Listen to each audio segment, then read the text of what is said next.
this video. Hope you're having an awesome day. Thank you for taking a few minutes out of your day to hang out with me. Today's video, I am updating you guys on my project pan, and I epically failed. I am terrible at this, but I hope to be better in 2020. I just wanted to check in with you guys on my progress and what I have learned doing a project pan. Don't forget to subscribe and give this video a thumbs up if you enjoy. Let's get into it. There were a couple items that I did completely pan. They will be featured in an upcoming IPSY video, but I wanted to show you the progress on the ones that weren't panned. First, this one came really close. It is the Clinique Take the Day Balm. When I started the project pan, I had almost a full container, and now I have about half. Where I found myself not fully panning this yet is because I get really distracted just focusing on using one product. Because I found myself interchanging between my Elemis balm and my Lush Sleepy Naked Balms. So I just found myself not being fully committed to this one balm. I really like how it does break down makeup. It's just, I get bored. I like to change things up. That's what happened with all these other products. This Lancer one, I did make some good progress. I have like this toothpaste squeezy thing to help push out the rest of the product, but I did start from up there, so I got a little bit out. This was just too harsh for me to use every other day. I found myself reaching for some other exfoliators, whether they're new or some other ones that have dethroned this. It was just really hard to use something like this consistently just to use it up. If my face wasn't as sensitive, this probably would be completely pan right now. That's the case of just not being able to use it every single day. Where this, I could be using it every single day when I have a full face on. I did make a little bit of progress on my Perlice Blue Lotus moisturizer.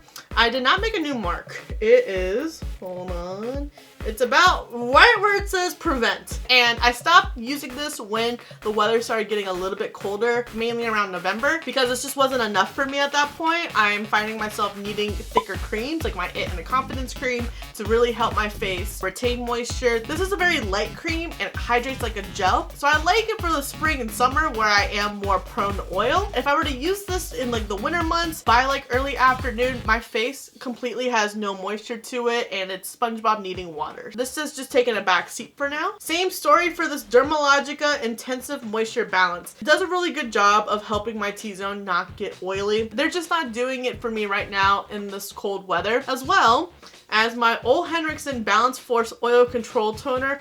I was so upset because I have so little left. These three products together work wonders for my T-zone because my T-zone can get really oily, as well as my forehead, my cheeks in the summer when the humidity is whack. I have like the complete opposite problem at that time. I found myself using so many of those oil absorbing sheets. I'll go through 2 or 3. These 3 products won't be implemented in my project pan until around March, April, when things get a little bit warmer around here, just because I know I'm not going to use these right now. And I'm so sad because I want to get them done. I know this one is going to be reaching that 12-month point. It just depends how you feel about shelf life. I think it's going to be completely fine by the time March, April rolls around. These creams have a little bit longer than this one. I tend to push the limits of my shelf lives. This doesn't have the ingredients on it, does it? I was going to see if they had a preservative in here, because if it has EDTA, phenoxyethanol, which are preservatives usually help extend the shelf life. I have 2 products from Kate Somerville. I made a little bit of progress on them. I did not make marks on them.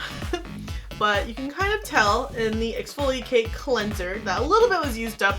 I just wasn't reaching for these, to be perfectly honest. I like this exfoliator, it does a great job, but every time I use it, I always find myself having to change out my contacts because some of the exfoliant just gets in my contacts and you can never rinse it out with solution. So I have to toss my contacts, put on new ones. So it's just annoying at that point. I like the Exfoliate Cleanser a lot. It's just, I just wasn't reaching for it. I have so many of deluxe size samples of it. I just get bored. Just like the Clinique Balm, I was reaching for some other new cleansers that I got in BOXYCHARM or IPSY. That's the hard part of having subscription boxes when you already have your base skincare routine, because you want to try the new products and see how it works, but I don't want to go to waste because I hate being wasteful, so I get so conflicted. I can tell you right now, I made no progress on the First Aid Beauty Coconut Micellar Makeup Melter. The line has faded, but it's still a little bit there. I wasn't reaching for this at all. If I was reaching for something, it was the Elemis or Lush one. This is my usual travel one. I didn't really travel much, so I just really didn't need to grab and reach for it. It doesn't do a bad job of removing. This isn't as thick as the Elemis or Clinique ones. I like the thicker ones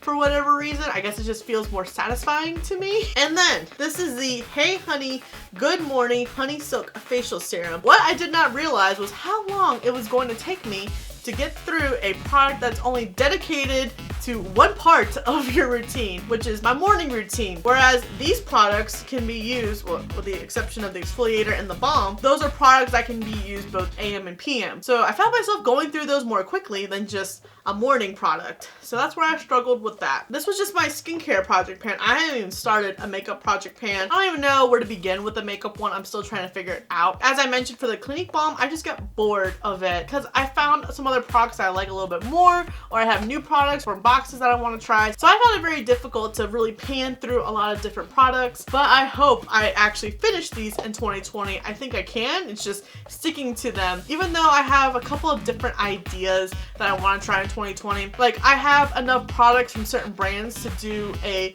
full face of only using skincare from a specific brand. So panning is going to take a backseat for a little bit. And I also want to be a little bit better of trying the skincare that I get in boxes a little bit more, being able to use them consistently for a month to do a review of them for you guys. So there's just like a lot of different factors right now that I'm thinking of that's going to make even project panning skincare a little bit more harder for me. It's definitely a learning curve, and I thought about how they do shop my stashes for makeup, maybe trying to do one for skincare and seeing how it goes, because I have the majority of my skincare on my bathroom sink, so I kind of just pick and choose what I want to use from that. Usually I gravitate towards the same products. Sometimes I want to change it up, so it's just really hard to really get through products, and you don't want anything to go to waste. And there are some products that have very sensitive shelf life, especially products with vitamin C in it. Most of those have 6-month shelf lives because vitamin C does degrade quite rapidly if you don't use it right away. I would love to know if you guys do project panning, if you enjoy it, and if you have any tips, because I know I'm struggling trying to get through